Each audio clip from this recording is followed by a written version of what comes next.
Namaste, and welcome to the first installment of our Conversations in Service, which we hope will be an ongoing series. And we have today the most remarkable human being joining us. And I can't think of anyone else I would rather talk to about service and about Ram Dass and about Maharaji than Dassima Murphy. Kathleen Dassima Murphy lived with Ram Dass on Maui for 15 years, uh, perhaps just slightly shy of 15 years. I'm sure she'll correct me on that. But I met Dassima when on my first trip to Maui to visit Ram Dass, and she came to pick me up at the airport. And I felt like we had an immediate, beautiful connection. And it just was one of those wonderful connections that felt like an old friendship from lifetimes and lifetimes and lifetimes. And she had just recently arrived on Maui. She'll tell you the story, I think. And we just thought that today we would visit here on Zoom and share our stories about what Ram Dass has meant to us in our lives, and some of our favorite memories, how we've changed because of our interaction with him, and also some exciting plans and projects that Dassima has been working on for the last few months, which she'll also tell you about. So without further ado, let me introduce my dear friend, Kathleen Dassima Murphy. And Dassima, is there anything particular you'd like to start with, or what are you thinking in this moment? Uh-huh.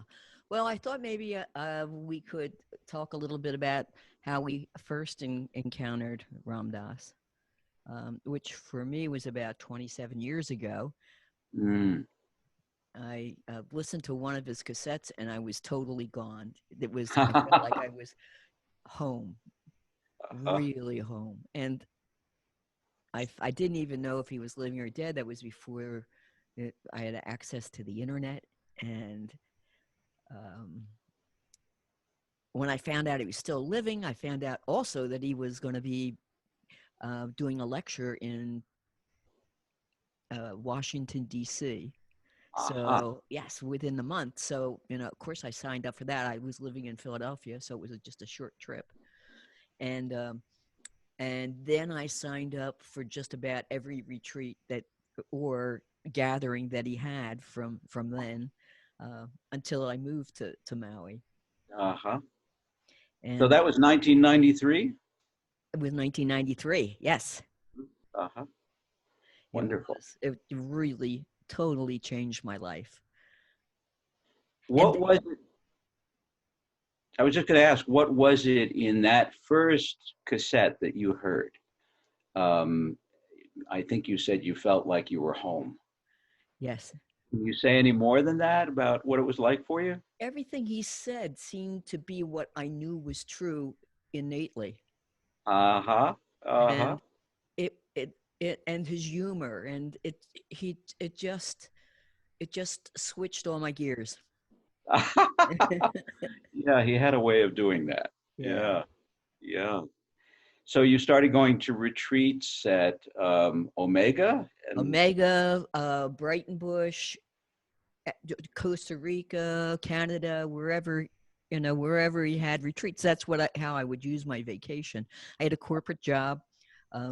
Was a HR director for a fairly large organization, and that's I would get 3-4 weeks a year, and I just fly off and do the retreat and come back and do my work. And spend I your would, vacation. yeah. And Uh-huh. then I also help his organization in terms of we take photos at all the encounters we had, and I also helped to work on the tapes so that transfer them via DAT machine into cassettes and edit them. I had no idea what I was doing, but I did the best I could. I bet you did a beautiful job. Mm. And I remember around that time starting to see all these beautiful photos of Ram Dass that said photo by Kathleen Murphy. And I would think, now I don't think I know her. So, but we didn't meet until that wonderful evening. I think it was late afternoon when you picked me up Mhm. at the airport in Kahului on Maui. And we drove from there. It's about a 30-minute drive to Ram Dass's house where you are right now, sitting in Ram Dass's Yeah. space. Actually, it's And another house. that's right. That's Yeah. right. The first house Yeah. was a different house. For the first year, we were in a house which is about a mile away from here. Right, right. Yeah, that was a nice house too. It was a nice And we house. had very much the same conversation that we're having now about how we first came to Ram Dass and how Yes. it influenced our lives. And I remember you telling me at that time that you had had this corporate job. I think it was for 17 years in Correct. human Yes. resources, and that that had ended, sort of surprisingly, I think. And you went to Maui to visit Ram Dass, and he invited you to stay. Is that right? Oh, yeah, yes. Actually, I knew beforehand. After my job was finished, I was traveling. I was going to travel for a year and make a decision what I wanted to do with my life. And I was traveling in San Francisco, and I was speaking to a couple of people in his organization, and they said, "Oh, Ram Dass is on Maui. He landed there in 2005, 2004. Immediately went into the hospital, and there's someone there right now taking care of him, but she's going to go leave." And it was Rita Green, and then she was going to go to India, and they didn't know, what they were going to do, who was going to be able to be there with him. And I thought about it overnight, and I thought, well, I'm not doing anything. I could do it so I said I'd do it for a couple of months. And then one of my friends, Marilyn Pronto, said, wow, we're going, the end of the week to Maui. Why don't you come with us? So I did. And it was at that point that Ram Dass said, so you want to be my nurse? Oh, Yeah. wow. What an invitation. Yes. Did it So I turn went out to be? home, Uh-huh. packed my bags, and came back with the intention of maybe being here just a few months. Uh-huh. And you were living in New Jersey at the time, as I That's recall. correct. Yeah, South Jersey. Yeah. Another thing we shared. Yes. Yeah. Yeah. And I just remembered that Ram Dass's last lecture on the mainland was in New Jersey. It was in Morristown, New Jersey in September of 2004. Yes, I was there too. Uh-huh. And he left from there to go to India, I believe, shortly thereafter was the trip Yes. to India. Yeah. Yes. And you And were on the I trip to was, India. yes, I was privileged to be able to join him, join the group for his last pilgrimage to India, and it was just magnificent. We spent 3 weeks there at the Hanuman Temple. It Mm. was just absolutely beautiful. Well, it's interesting because Ram Dass invited me to go to India with him in 1983. Mm-hmm. And my health took such a dreary turn that he never invited me to go again. did did you go in 83? I did go in Oh, 83, that's yeah, right. Yeah. 1980. Yeah, Wow. And when did you yeah. first meet him? I met Ram Dass I met him in May of 1973. Uh-huh. I was in college at the University of South Florida. And of course, I'd read Be Here Now, and I was very familiar, just like you, Dassima. The first time I heard Ram Dass speak, I happened to be visiting a friend in Washington, D.C., and he was leaving for work one morning, and he said, he said, would you like to listen to this amazing tape I have? And I said, of who? He said, of Ram Dass. So I said, who's Ram Dass? And he said, oh, it's Richard Alpert. Well, I knew who Richard Alpert was. And I said, oh, and he said, he's been to India and he has this new name and the tape is really good. You'll really like it. It was a 3-hour lecture and I listened to it all the way through without budging. I don't think I even went to the bathroom. And it was so good, I rewound it. It was on an old reel-to-reel tape. I Yeah. rewound it and listened to it a second time. So that when my friend came home from work, I had just finished listening to this tape twice. Completely changed my life. And then we met in '73 because I had been asked to help with the university program office. I happened to run into a fellow who was trying to find Ram Dass to bring him to the university for a lecture. And he asked me if I'd like to help him. I said, absolutely. And I had a friend named Alan Cohen, who I had met through the Meher Baba scene. And Alan had been a student of theirs, not the Alan Cohen that lived on Maui. This is another Alan Cohen. Uh-huh. But he'd been a student of Ram Dass and Tim Leary at Harvard. And I said, how do we get in touch with Ram Dass? He gave us Ram Dass's father's address in Franklin, New Hampshire, and said, write to him there. I'm sure he'll get it. And so that was how I met him. Came to Tampa, and then we had him set for an evening lecture, and then a question and answer session the next afternoon. That night we had him over to this fellow's house for some vegetarian pizza with whole wheat crust. He claimed he'd never had a healthy pizza before. And he said, I've been in New Hampshire all winter. It's been so cold. And he said, it's been so nice to be in sun and warm weather here in Tampa. I don't have any place to go for a few days. I think I'll stay. So he just took over his hotel bill, put it on his credit card after, we had kept him there for a few days. And he stayed about 5 days. And he would come over to that house every night and just visit with us and tell us stories and teach us things. Nice. Quite Really a nice. beginning. Yeah. Yeah. So when was it it was early 2005 that you first arrived on Maui? Yeah, it was May. Yeah. Uh-huh. And I came shortly thereafter. Mm-hmm. And we visited, and I don't think had any idea that you'd be there for 15 years when you started. No, I didn't. And I was remembering that at that time, when you were first there, it seemed to me that you were very shy and liked to stay in the background. And you didn't even like people to take your photograph. And then I saw you recently on your tutorial on how to make chai. And I said, holy cow, Dassima has become a media star. Not really.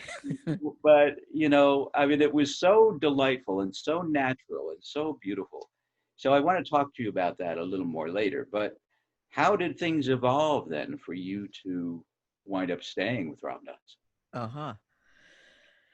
Well, it was, I was just so blessed to be able to be there. And I couldn't think of another place I wanted to be. And of course, there were some obstacles, but they were overcome in time. And one time Ram Dass said to me, I think we'll be together until we die. Ooh. Yeah. Wow. Wow. Wow. How did you feel when he said that?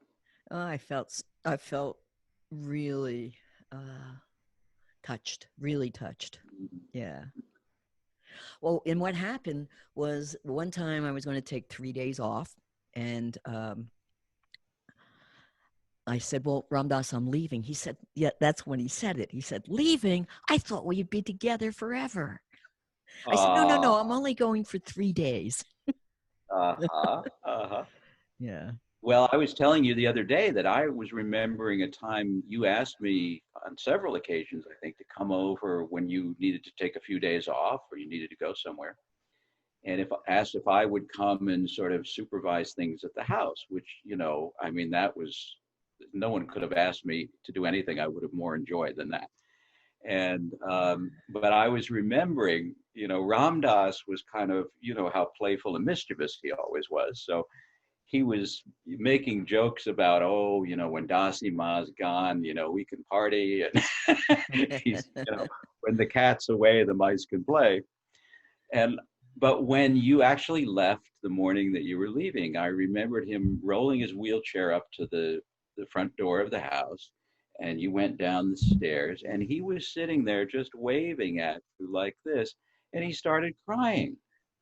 Oh. And I mean, not just a few tears, but really like he was going to miss you, even though it was only for 3 days. He was Mm. obviously had really warmed up to you guys being together.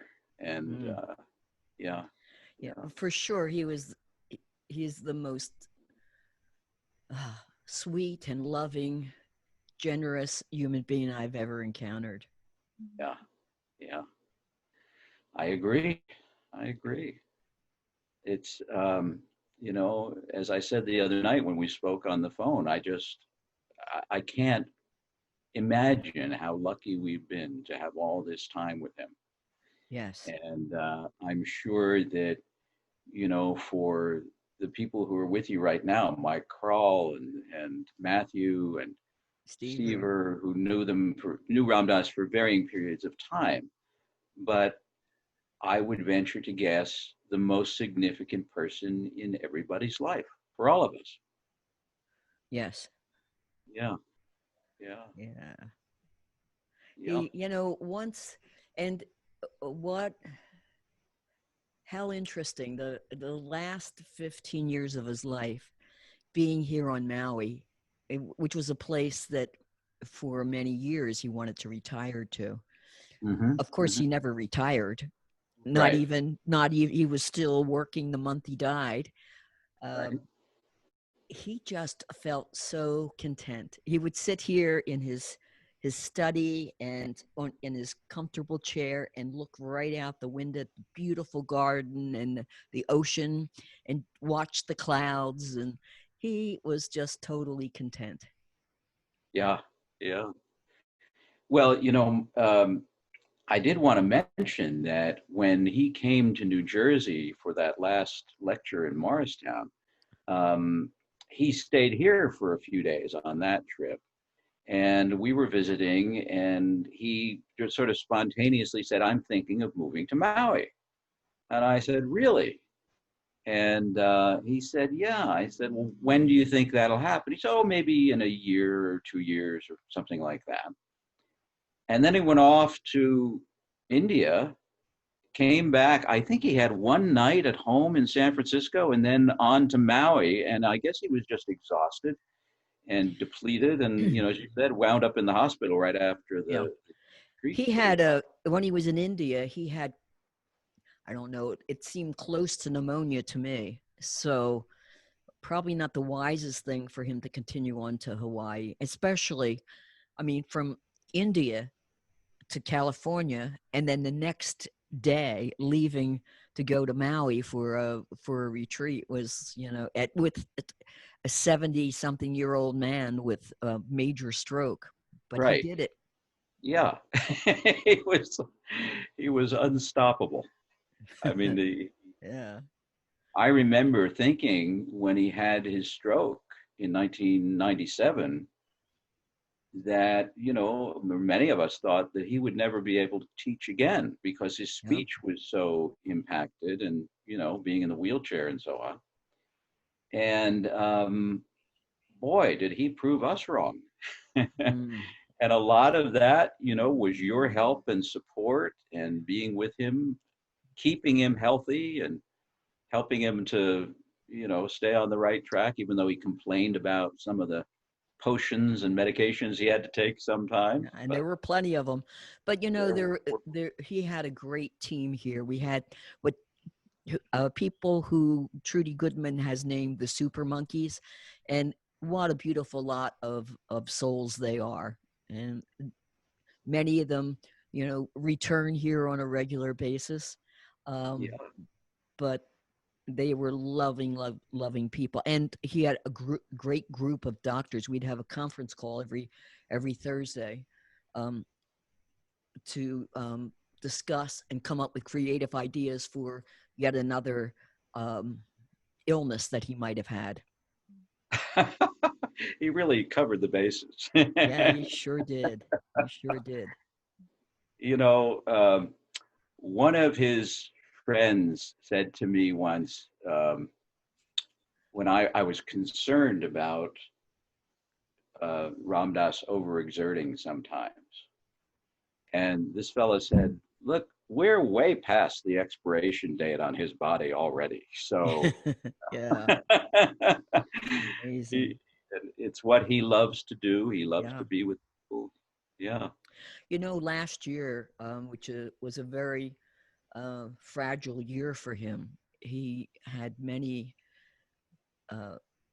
illnesses, infections, ended up in the hospital a few times at least. And each time we were unsure whether he'd make it out or, you know, what was going to happen. And, you know, he came through. But there's one time in February of 2019 where he wasn't doing well at all. He couldn't speak. He would, you know, he's just sleeping all the time. And we had a, you know, hospice doctor who came over and said, you know, he's not going to last long. It could be days or it could be weeks, but it won't be months or years. Mm-hmm. And then he recouped. Right. He recouped. But, you know, at that point, someone asked him, Ram Dass, do you want to continue to live? Do you want to continue to go on? And he said, he thought about it and he responded, yes, I still have more people to tell about Maharaji. I still have more people to tell about Maharaji. Yes. Wow. But that was really his mission in life.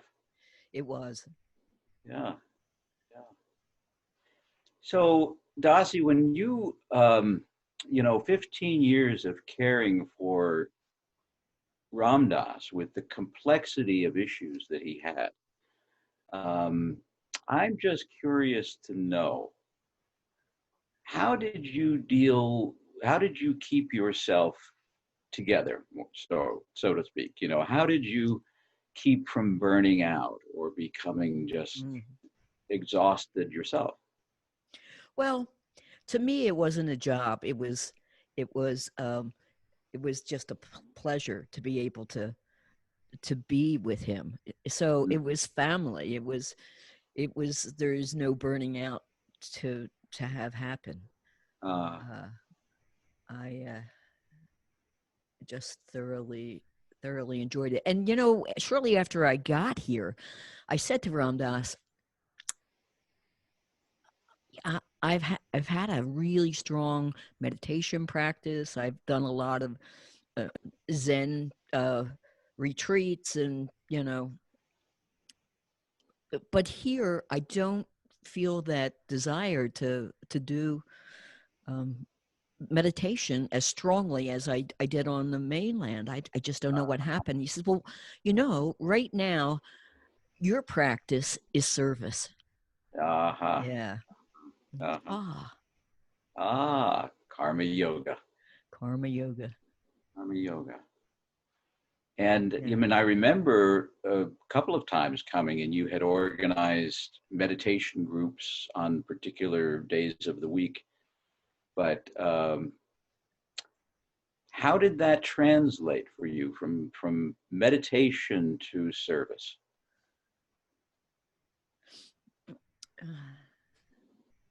Yeah, it was probably a slow process, but it seemed like a natural one. Uh-huh. Yeah. Well, it certainly was Maharaji's way, and Yes. certainly became Ramdas's way. Yeah. Yeah. It's interesting. After Ram Dass had his stroke, I had this extremely vivid dream. I've had maybe only two of them in my life, three, but I Uh-huh. haven't had one since. And in that dream, I woke up and I was sweating, and it was so, so real. During uh, during the dream, I was taking care of him, Aha. and it was so very, very real to me. The next day, I went back into work, and I was probably in my early, I can't remember, maybe my early 50s, and I was being in human resources. I was checking on, well, how can I retire early to do this? It was just Aha. so vivid. So you were already beginning to think about that. Amazing. Yes. Wow. Wow. And I told you the other day that I had a dream, but mine was right before Ram Dass's stroke, 2 days before. And I woke up at about 4:30 in the morning after it happened. And I can't go into all the details of the dream. I mean, I can, but it's Yeah. a long story. But at any rate, the short form is that I was back in the apartment in Washington, D.C., where I had heard that first tape of Ram Dass in 1971. Now, this is 1997. I hadn't been back there since, so I'm still in touch with that friend. But um, Ram Dass appears at the door of this apartment, knocks on the door. I open the door, and I said, Ram Dass, what are you doing here? And he said, oh, there's something I want to talk to you about. So he reaches for my hand and he sort of pulls me out, and I look, and out there's a green, sort of courtyard outside the front door. And I look, and here's a 30-foot Shiva lingam in the middle of Washington, D.C., right? And Yeah. I said, holy mackerel. And he climbed up on it like a monkey. And then he looked down at me and said, come on up. I said, I don't know how to get up there. And so he reached down and took my hand and pulled me up. And I Wow. was sitting next to him on top of this thing. And he said, I wanted to tell you that Swami Ramananda is retiring. And I thought that would be a good gig for you. I said, who's Swami Ramananda and what does he Yeah. do? Yeah. And he said, you don't need to know, but I think it's a good gig for you. Yeah. If you want it, it's yours. Yeah. I'm like, oh boy, I don't know. So um, I said, is that my name? And he said, if you want it. I said, okay. So that's how Ramananda started. Uh-huh. A couple of, when the next time I saw him after his stroke, so his stroke happened like 2 days later. And February I had 19th, huh? Yeah, yeah. And I was sleeping, and I woke up my wife at the time, Lori, and I said, I just had this wild dream, and I think something big is going to happen with Ram Dass. And then 2 days later, got the news of the stroke. Amazing. And so when I saw him the next time, finally in Marin County, which would have probably been about 6 months later, or maybe a little more. But no, it would have been, yeah, a little more than 6 months. But in the fall of 1997, I went to visit him. He was living in San Anselmo. So I told him this story about the dream. And I said, so Ramananda, what do you think? And he goes, closes his eyes. It's very quiet for a moment. And then he starts going, Ramananda, Ramananda, Ramananda, Ramananda, Ramananda, Ramananda, Ramananda, Ramananda, Ramananda.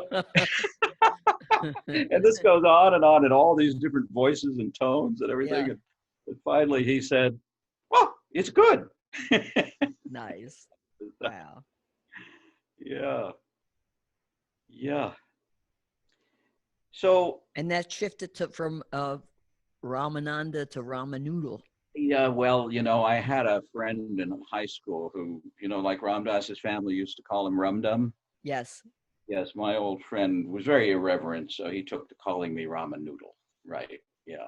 Which I told to you, and you took it up too. It's too good to resist. Ah, yes, yes, yes, yes. How would you, what would you think of talking about some of the really fun times that you had with Ram Dass? And anything come to mind? Well, Ram Dass loved the water, and when he could get into the water, he was so happy. We used to take him, Mike and a bunch of us would take him to the beach, Huh? mostly every Monday morning, and he would just love that. He would just absolutely love it. And he would get in the water and we'd do the oh boy, oh boy, oh boy. And then he would do oh joy, oh joy, oh joy. And he would just, all of the um, inability to move when he was on in a wheelchair, he could move in the water, and his body felt free, and he was just so happy. And we have a pool here, and when we go out into the pool, he would just he'd like to listen to music because he would be practicing his walking, Uh-huh. Uh-huh. and so it was our exercise. I had this old tape of um, well, I guess it wasn't a tape, but I have the rock and roll songs that we would put on, and he would love to dance in the water with his hand and just move his body around. It was just Uh-huh. so sweet. Uh-huh. And when he couldn't, um, for whatever reason, if he was too sick or had a procedure and couldn't get in the water, many times what we'd like to do is take him on an adventure into the forest or to the aquarium or to Hana, someplace like that. And he would just love that. I loved his enthusiasm. Yeah. Yeah. I was having this memory the other day of a time when he was preparing to speak, sitting right where you're sitting. He was going to do a Skype session with Bhakti Fest in California. And they had a hard time getting all the Mm-hmm. technology set up. And then there was a thunderstorm, and they wound up having to move everybody into a building, an indoor building. And I just marveled. It was one of those moments where I just marveled at how patient he was. I Yes. believe that when he finally got to go on, it was close to 4 hours late. And he just Mm-hmm. sat there right where you are the whole time and didn't get upset and didn't complain. And, Yeah. he just had that quality. He would be here now, wherever he was, whatever he was doing. Yes. And, one other quick story I'll tell you. I was remembering at the first house, so before you moved into Monowai Place, he had been working very hard on recapturing his ability to walk. Right. And he was doing quite a bit of walking, sometimes with a cane and with a person on the other Mm-hmm. side and so on. Many And times that was me. right, right. And one day we were in the pool, and there were quite a few stairs to get down to the pool Mm-hmm. at that house. And we looked up, and Ram Dass is standing on the edge of the pool. I thought you were going to have a heart attack. I could see your mind going, "Oh my God, he actually walks down here without help." Yeah. He was always pushing himself that way, Yeah. wasn't he? And he had a mind of his own. I remember once after a swim, we Uh-huh. went to a restaurant. And I think my crawl was there as well. And he insisted on going to the bathroom himself. And Uh-huh. we said, we didn't think it was a good idea. We told him it was a good guy. I went to the bathroom to try to be there, and he said no. So I went back, and I think I sent Mike in, and Mike said, he said the same to Mike. Yeah, I could do it myself. And we're sitting there and Right. sitting there. It must have been a half hour. And then we went to the bathroom and unfortunately he fell, but he didn't hurt himself. But, you know, Uh-huh. but he did have a strong mind.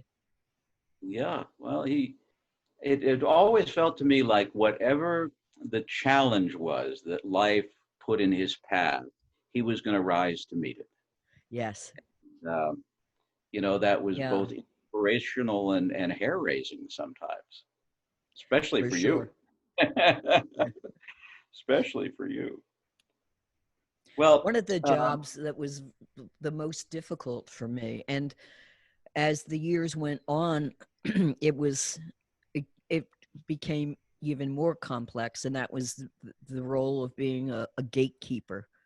hmm He loved being with people, yeah, um, but he only had a certain amount of energy, right.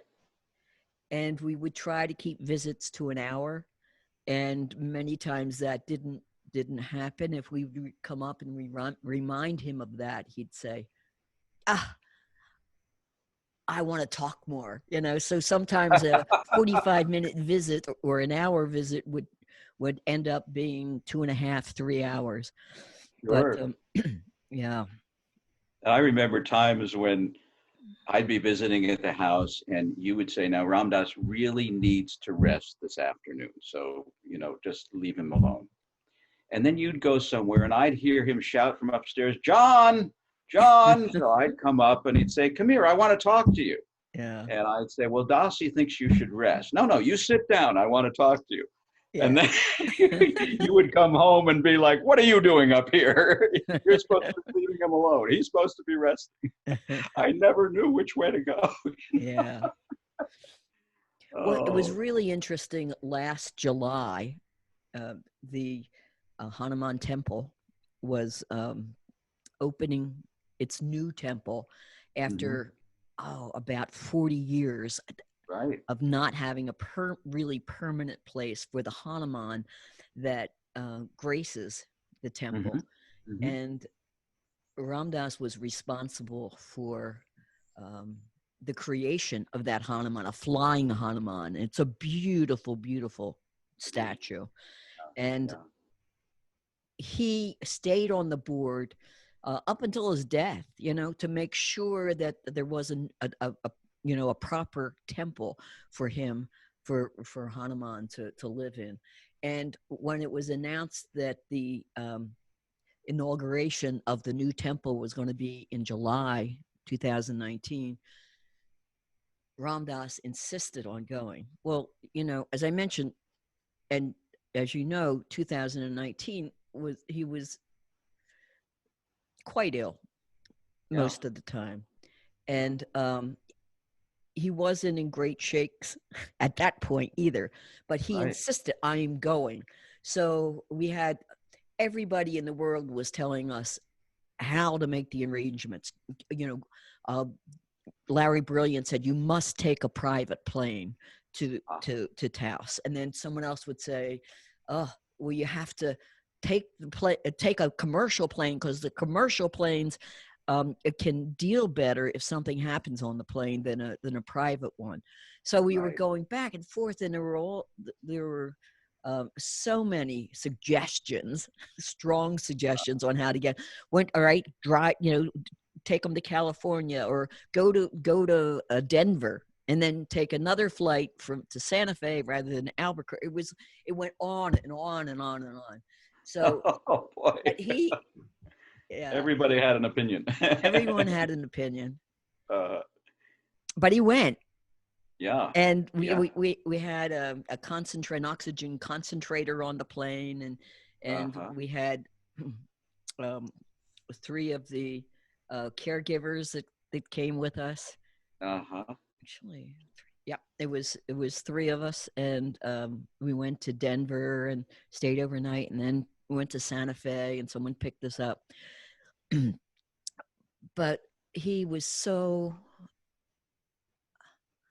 thrilled and just amazed to be to see the new temple. It was so beautiful. Of course, Yeah. towards the end, he got, uh, he- he did get sick towards the end, but it was just absolutely amazing for him to be there, and he just cried of tears of joy Mm, to mm, see what this was something that he had wanted and waited for 37 years, and it is a magnificent temple. yeah. Yeah. Well, it had to be to match that magnificent murti of Hanuman because the Yes, statue is just yeah, it exquisite. sure It's the is. most beautiful one I've ever seen. And Ramdas worked with the artist who sculpted Yes, it. I Helped understand with he the went a few technique. times to India to Uh-huh. Uh-huh. make sure, and he had people like City Mall looking at it too to Uh-huh. ensure that it was just the proper. And I Just perfect. remember once Ramdas saying that he wanted the face of the Hanuman to be so handsome that females would just fall in love with him in Uh, devotion, uh-huh. Uh-huh. and men would look at him and aspire to be like him. And the Emulate. face is absolutely beautiful on that It is. Hanuman. It is. It's just exquisite. Yes. Just amazing. So, yeah, I mean, I remember seeing because I think that you kind of didn't want to put the word out that you were going. So I saw on Facebook one morning, here's the new Hanuman Temple, and here's Ramdas, and Ramdas seems to be at the new Hanuman Temple in Taos, and I'm thinking, wait a minute now, Ramdas doesn't travel. He's in no condition to Yeah. travel, and just to see the photos and videos of that time and you right there at his side and just his obvious joy as you were Yes. saying, just thrilled like this was the culmination of Yes. one of the major facets of his whole lifetime. Yes. Yeah. Yeah. It sure So was. so he was sick then on the way home. He was sick on the way home. He was in AFib and Oh. uh, just not doing very well. Mm, mm. And you got back to Maui. We made it back Uh-huh. with no incidents. Uh-huh. Amazing. Yeah. Got him back to the house and it seems like that was another one of those times where it looked like he might leave us and he bounced back again. Yes. Yeah. I remember another time seeing photos on Facebook where, we were all kind of prepared for him to leave and the next thing I knew he was in the swimming pool. I know. It was amazing. Yeah, last year was such a roller coaster. It was just, you'd feel like, oh, this is it. I must prepare. And I know for me, a couple of the things that I learned from Ram Dass was to yeah, I know how much he loved being with people who were dying, and Yeah. um, just being present. And then last year, during that time, most of the time, I was able to really comprehend what the meaning of be here now is, Mm. Mm-hmm.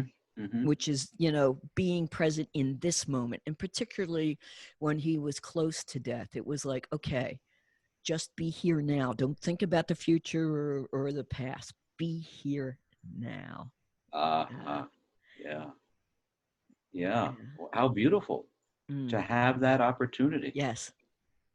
And I'm remembering when I first met him in 1973, I was sort of astonished to hear him say, I'm finding being with people who are dying to be the highest spiritual practice I've ever come upon. Yes. And it sounds like you got a really powerful experience of that being with him. Yes. For sure, I did. I did. Yeah. Yeah. And then is there anything you can share with us about then the days leading up to him actually leaving his body? Mm-hmm. Well, there was a major retreat on Maui that was, as usual, scheduled for the first part of December. And it Uh-huh. was, we And I talked to Raghu and to Mike and say, I'm not sure this is going to be able to. And they said, well, well, let's just see. We'll play it by ear. We won't make any arrangements for him to do anything. But just be there. Maybe he can come out on the stage and just wave to people. Well, knowing, Ram Dass, he was like, he got there, and he was going to give that last retreat. So there were a couple of sessions where he did a really fine job. It was like a week before. We didn't think he would make it through the week, and here he is up on the stage and doing a really fine job and enjoying it. And then it came at the end of each retreat, we would have a mala ceremony. And we had these Tulsi malas that had threads of Maharaji tied onto the guru bead. I think you might have one on your wrist right now. Oh, I do. And so we all talked, and it was decided that, okay, Ram Dass will bless the bowl with all the malas in it, and then he'll just go to the side. And he initially said, okay. And we got there at the retreat, and this is, the last day. And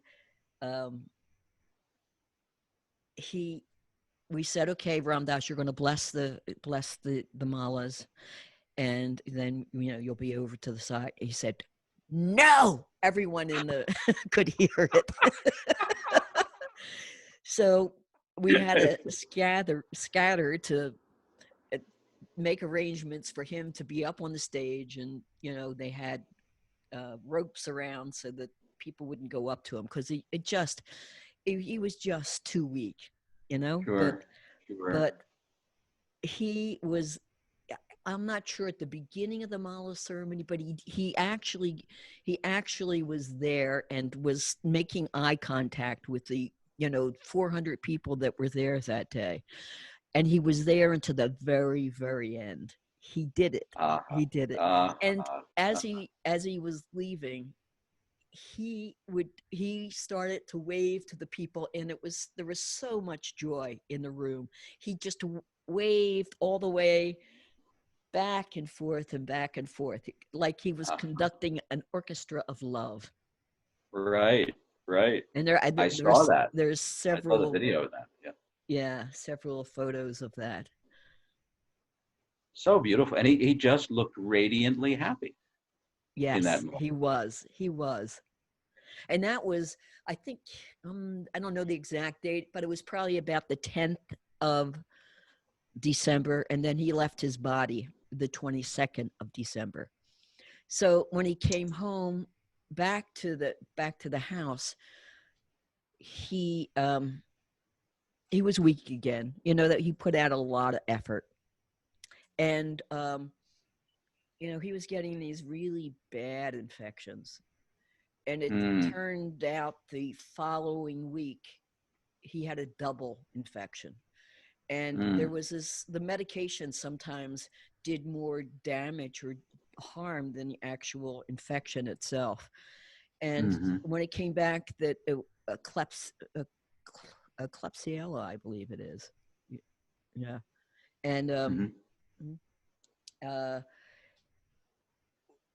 we were just, it was like, that was the dread that he would have that infection, which it does affect the lungs as well. And he was put on a medication that was something other than the one that really totally did him in. And we thought, this is good. But obviously it wasn't strong enough. I'm not sure, exactly. It was his time to go. But, a lot of the satsang was here. Krishna Das, he was able to spend at least I believe it was a week after the retreat here at the house. And it was beautiful. The last couple of days he had pain, so much pain that he really couldn't get up out of bed. It was just so painful. the caregivers would try to lift him, and it was just so painful. So he was there in bed for those last couple of days. And on the last day of his life, on of this incarnation, he I'd come up every morning at 8 o'clock, and we'd go through our ritual of taking his vital signs and giving him injections and washing him. But when I took his vital signs that day, everything was totally out of whack. He was an AFib. He had a temperature. Usually his temperatures would be in the afternoon. He had a temperature in the morning. Just his blood pressure was really wacko. And we had his good friend Mark Haddad, who is an emergency room doctor, came over and visited. And we were sitting there with Ram Dass, just being with him, being present. And Malik Cotter, who is a Chinese herbalist and acupuncturist, he was there as well. And Malik stayed the whole time, the whole day. We had no idea that would be his last day, of course. But his oxygen was really off, and two of the guys went out to find an oxygen tent, and we were trying to get a nurse to come over to give him some fluids. And I remember being on the phone with the nurse, and she was asking so many questions. And do you have this? And do you have this? And it was like, please, just come. And we were just sitting there with him, sitting at his side. And, Ram Dass always talked about being a loving rock when he was with people who were dying. And I always thought that was just so cool, to be loving, but, to be there as a solid entity for the person. And I tried as hard as I could to do that. I just really tried just to be present. And I also knew that Ram Dass, his wishes were that there weren't a lot of people there, and that even he didn't want any pictures in front of him. He wanted to be able to experience the transition of his body. To him, that was going to be an adventure. A big adventure, the biggest adventure since his birth. And so for me, it was just totally working on just being, as I mentioned before, being here now, being present to that moment, and being the loving rock, and let him, transcend to the next. And then about 11 o'clock in the morning, his lungs were affected, and there was, he coughed up blood and looked like pieces of his lung. And, after that, it didn't seem like he was going to go, on much longer. And yesterday was the 6-month anniversary of his departure. So it's fortuitous that we're meeting today. It is. It really is. So there was December 22nd at 2:49 was what it was clocked at, when he totally surrendered to death, as one would imagine he would. He didn't struggle at all. He had one big breath out that was very loud, and then that was followed by two more, and that was it. But there was no struggle. And he was there, and he was just looked so beautiful. And his wish was that the super monkeys, the caregivers, would be the ones who would wash him and dress him, and they did such a beautiful job. And I don't know if you can, I don't think you can see over here, but we have a tucket that we keep roses on, fresh roses on. And Oh, he sweet. wanted, part of his wishes were to stay in the house when he died. Mm-hmm. And Mm-hmm. so his friends in Satan could come over and visit. And that's what we Right. were able to do. And Uh-huh. he stayed here for 3 days. More, actually, it was 4 days. By law, it was Uh-huh. 3 days, but it was coming up to the holidays, and there was no place. All the places were full, and we couldn't even get an Uh-huh. appointment with the funeral home until um, I think it was like the Tuesday after he died. Mm-hmm. Mm-hmm. It was quite a while, Yeah, as I recall. yeah, Yeah, before the cremation. yeah. Yeah. So people came in, and his body was here, and it was just beautiful. And downstairs, the guys would be chanting and um, Uh, doing oh, Hanuman Chalisas. It was just, I felt it was beautiful.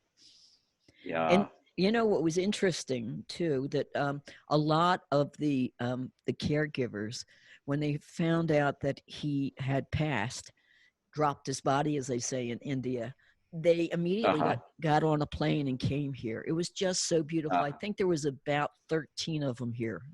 I don't know the exact number, but it was just so beautiful to see them and to see how they've grown into beautiful Yeah. spiritual souls. And at Yeah. night they would talk about uh, what to do next, and they felt that it would be um, a mistake to let the house go. That Uh-huh. that he lived here for 14 years, Right. and that it was a place he loved, and he was totally contented to be here. Yeah. So um, they had asked for they had mentioned it a couple of times, but they had asked for a meeting. So we had a meeting in the living room with every in a circle, and Uh-huh. they were just so elegant in how they talked about what can we do to keep this place. And Wow. yeah, I So mean, this there originally was came from the Super Monkeys. absolutely, my Uh-huh. thought was, oh, I'll probably, get a small cottage someplace on someone's, Uh-huh. property. And we had this meeting, and it was just beautiful. And they really pitched keeping the house. And it was Uh, at that meeting that I looked up at a painting that Jeremy Hoffeld um, painted of Ram Dass, and right. it beautiful. It's a beautiful painting, and The one in the light blue shirt, right? Ramdas is wearing like a yes, powder blue shirt. Uh-huh. yes. Well, I think it was more aqua. Aqua. Yeah, Okay. yeah, But I know the one you mean. yeah. Yeah. Yeah. He had a golf shirt on, and I Mm-hmm. looked up at that painting, and it just like, and his expression is kind of uh-huh, Uh-huh. and I thought there has to be a way. And all of a sudden I thought of Steve Dahlman, who was here on Maui and talked to Ram Dass about building a Hanuman Temple. Mm-hmm. And it was at that moment that a thought came to me that, wow, if Stever came here, had the temple here, that would be a wonderful place to combine keeping Ram Dass's legacy alive here, as well as having a Hanuman temple, so to speak. Perfect. Perfect. Yes. Wow.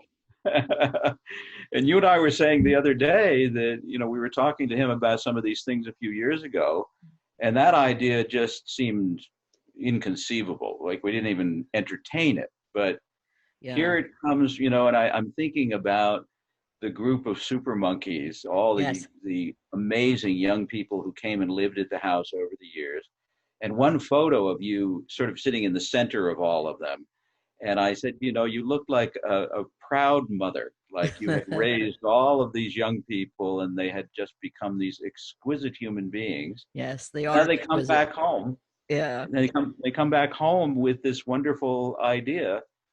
So, what would you like to share with people about how you're going about trying to bring this to fruition? So what we've decided to do, it was Stever and then a good friend of ours, Sue Pearley, uh, Uh-huh. and myself. Uh, we got together. They thought it was an excellent idea. We came up with the name Uh-huh. Hanuman Maui. It just seemed to be a right name. It's Hanuman Maui Ram Dass Loving Awareness Ah, Sanctuary. And we was like, beautiful. what's the, and we decided that what we wanted was a sanctuary. It just Uh-huh. seemed to describe what we were looking for. And our intent is to preserve Ram Dass's legacy here on Maui. Uh-huh. Um, he lived in the house, as you know, for 14 years, and it is so full of his energy and his presence. People come up into his study, and you can still feel his essence here. It's Uh-huh. just amazing. It is just totally amazing.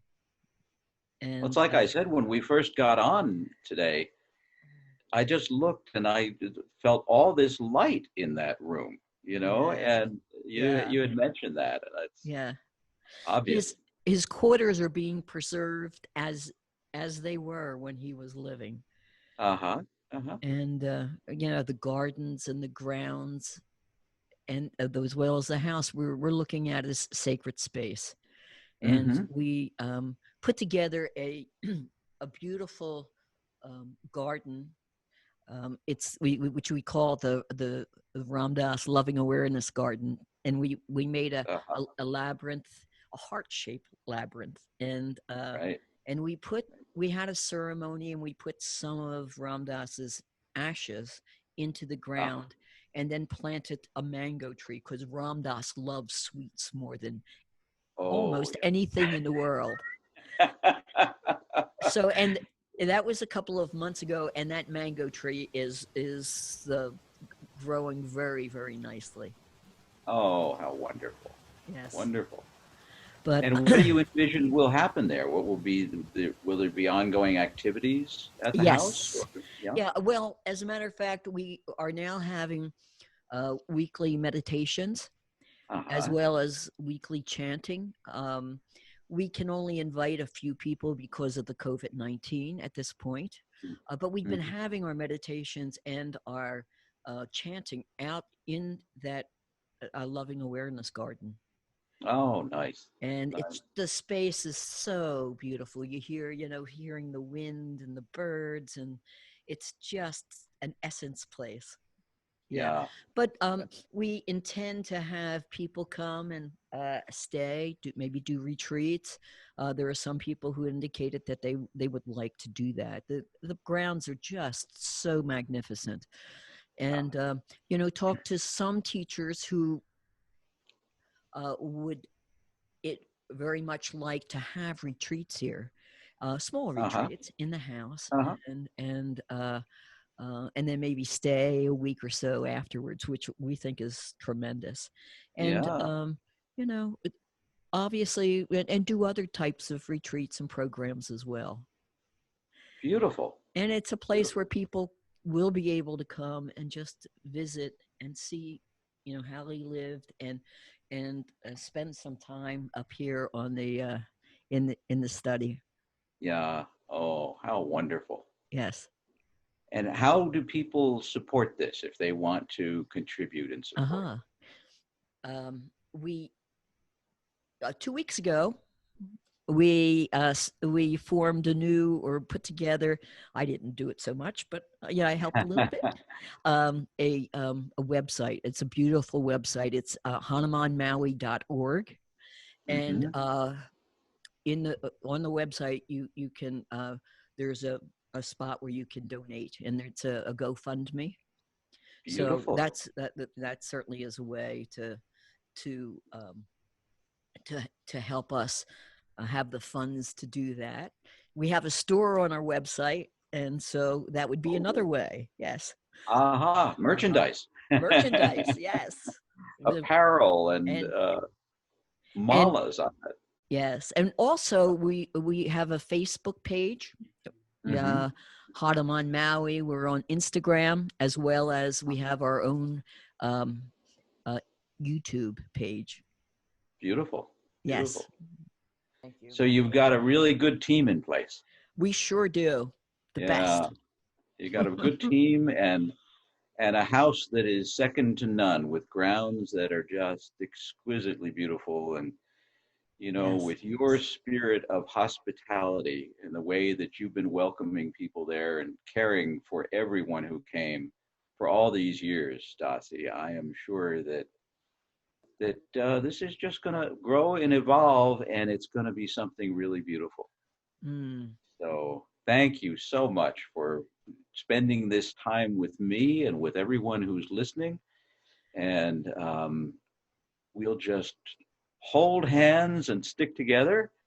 And everybody whose heart is touched by this project, just do whatever we can do to offer our support and service and funds and whatever, so that we can help this come to pass and perpetuate Ram Dass's beautiful presence on this planet and on Maui especially.